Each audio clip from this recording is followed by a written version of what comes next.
How is it going every day? I know I've no videoed anything in maybe 2 weeks now since I posted a video. Maybe going on 2 weeks. Basically just with Christmas and New Year and stuff, just been not doing much. So, well, I've got a bit done, but to be fair, it wasn't really me that's done much of the bits. Most of the bits, well, I think everything's now painted. Aye, I'll just quite show you.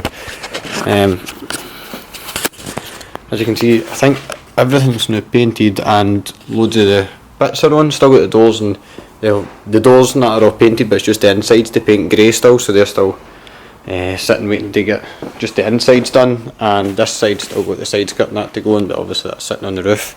And is the wing? Oh, the wing is on. Still got a light to go on this side, but definitely getting there. So, and back bumper and stuff's all to go on. That's just sitting up the back there. And I'm trying to think what else I've been doing. Oh, the only other stuff I've been doing is I've been started doing the wiring. Put a fuse box up here, obviously I need to tidy up some of the wires, but fuse box up there and mostly everything's working. So go bus control on the FR not working. I've still no dash. I started to wire up a charging light, but I've got my fuel pumps wired up, got the starter wired up, and my ECU and all that's in the glove box again. All the relays and that are back in, so it's not far away. It could actually probably run at the minute. The only reason I'm not running it is because I've got no coilovers on, so I'm just scared in case it just tries to turn my front drive shaft and moves these hubs about. So I think that will probably be the first thing. But I think what I'm going to do is I'm going to make a list, because there's no much left to do, and this is like the stage where you start getting lost in loads of wee things. So I think I'm just going to make a list and just tick everything off as I do it. I'll probably show you that in a wee minute. As I talked about, I just made a wee quick list there. You'll probably see most of the bits on it. I think the first thing I'm going to do is get the coilovers on the front of it. I need to get them, I'll fix them quickly and I'll just build them up and get them on the front of it, and then that's all the suspension done. It just leaves wiring up and body work basically. Just a wee quick update, because a couple of people have asked recently. The rs500 is still sitting here. I don't think we've really done much at all with it. I'm sure I've done a wee bit of wiring, I've done a wee bit of wiring to it, but we're still a wee bit away. We've got this wee panel made up, and battery's obviously flat at the minute, but it's just been sitting here. We've just not had a minute to get onto it, but we will do it at some point, because Alistair does intend on racing it, so we will obviously need to get this done before the race season comes around. So I'll quickly just put the inserts back in the coilovers there.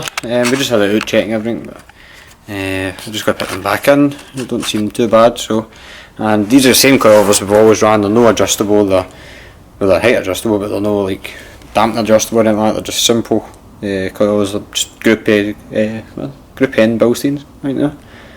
Nothing fancy. And spring. I can't even remember what spring rate these are, but as you can see, they're pretty meaty, so it is quite rough. It's not exactly a nice ride in this thing, but it's it does the job. So I'm going to go ahead and just get these stuck in. They're super simple to go in, so I'm just going to go ahead, get these stuck in both sides, and I think that's it suspension wise. So I'll probably just continue, put on most of the bodywork and try and do some of the wiring. I think that's probably what I'm going to get done today.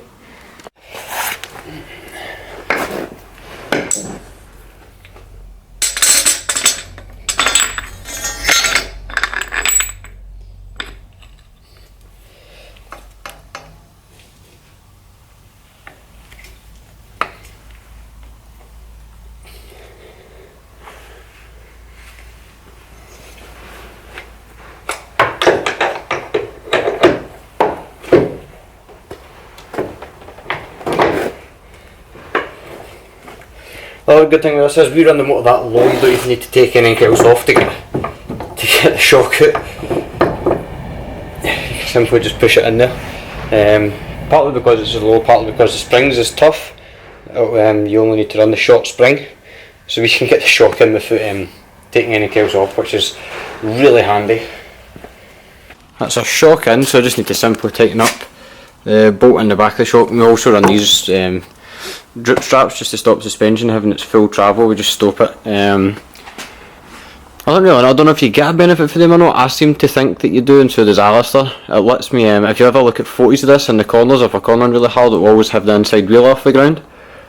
Or more or less off the ground. And I think that is because they're stopping the suspension travel, and it kind of lets the motor slide into the corner rather than understeering, because I used to have a lot of issues with understeer. And I think it was Alistair that suggested putting them on to see if that helped, and it has helped a lot. I don't know if that's going to help any of you guys or no, but it's definitely helped me a lot for whatever reason.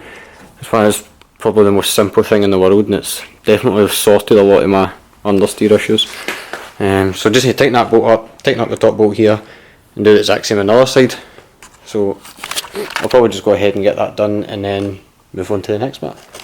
So sorry again, but I got carried away there and I've just fitted the rear bumper. I keep doing stuff and no video on it, I keep just getting carried away, but that's the rear bumper on. The car's certainly starting to look the part, and I also finished the water system. It's just 2 pipes to come through to the heater matrix radiator. I know I don't actually run a heater in the car, but I've still got the radiator in there. I don't know why, I seem to think or feel that it runs ever so slightly cooler. I don't know if it's just the extra water in the system or what. Just having the radiator in there. I don't run a heater or anything. I probably would run a heater because it stops the window heating up, but I've just never had one. There was one to start with, in fact the standard one, but I got pulled up and scrutineering because obviously I don't have the panel in here. I know it's quite dark there, but I don't have the panel to separate it from the engine, and because there was nothing separating what air was getting sucked into the cabin, I got pulled up for that. And I just never, what did I do? In fact, I blocked off for the heater, and then I used to take the heater for here. I used to have a feed feed, but when it was raining, so when you needed the heater to demist the window, it used to just spray water onto the window, so it would just suck the rainwater in. So I just done away with it. I would probably run a heater again if I ever think of a way doing it without having any issues, but right now I don't have a heater. I just deal with the mist.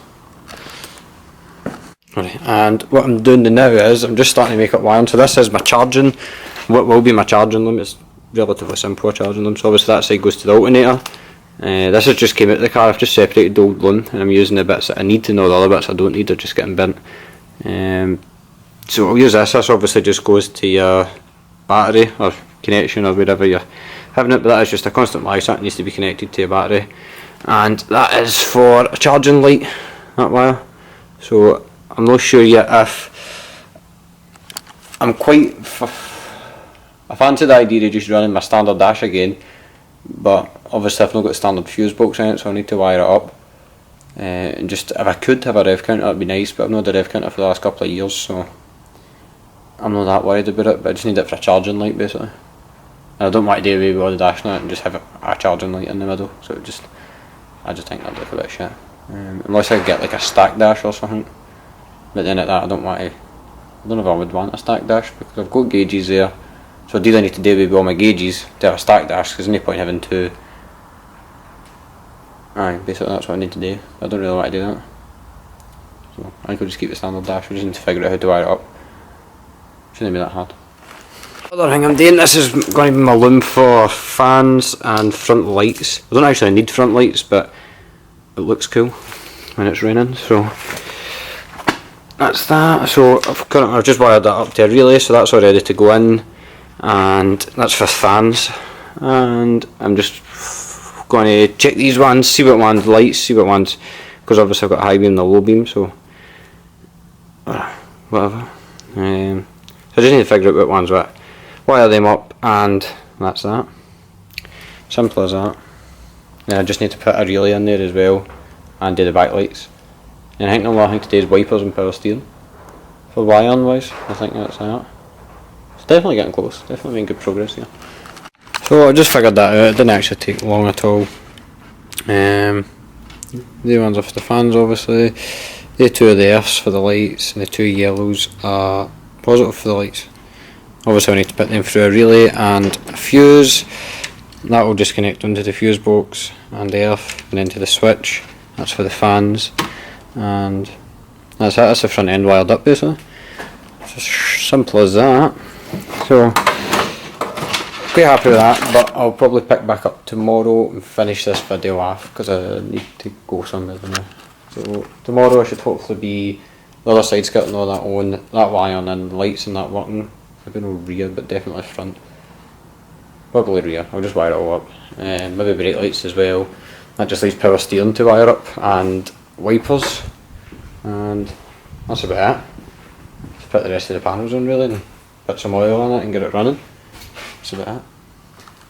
How's it going? This is obviously the next day. I can't remember what it was, where I was yesterday, but I've got a bit done today just during my lunch breaks and that, and a wee bit at the night.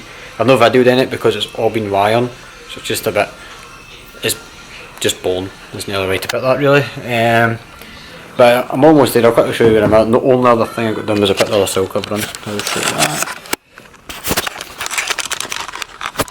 So obviously just got the sill cover on this side as well, and oh yeah, I've got my wee plate here put in, which has got my pedal box adjuster on it and my fire extinguisher pull cord. Let's put a dive from that side. Apart from that, everything else is still the same, and I've just started making up a wiring loom for lights. So obviously rain lights, side lights, brake lights, and obviously then my fuel pumps. And once it's all made, I'll just put it all together where it's going to be and tape it all, so it all just becomes the one loom. And what else have I got done? So that's all working. You two of my fuel pumps, can't remember what that is. Fans and power steering and starter. So definitely no far away. I think it would actually fire up now as well, but I've still got a couple of wee bits to do first. I might have my clutch cable and that on first before I try and fire it up, just for peace of mind. But definitely close, definitely no far away. But I think that'll probably day's the day, because it'll probably be, this is the last day I'm working the day, and then there's a couple of days holiday, so I'll probably not be working now for a couple of days, or I'll be near the car. Well, I might end up near the car, I don't know, it depends how bored I get. It'll probably be a couple of days before I'm back here, so I'll probably just make this in one video as long as it's long enough and good enough. So hopefully you're enjoying seeing a bit of progress, albeit progress is slow, but it's wiring and stuff, so I just hate it. But definitely getting there, and I'm definitely happy with how it is. And 20th of January is the track day at Knockhill, so that's going to hopefully be the first outing for the car. That's what I'm aiming for, is the 20th of January, to have it ready to go. So I hope you've enjoyed the video anyway, and thanks for watching.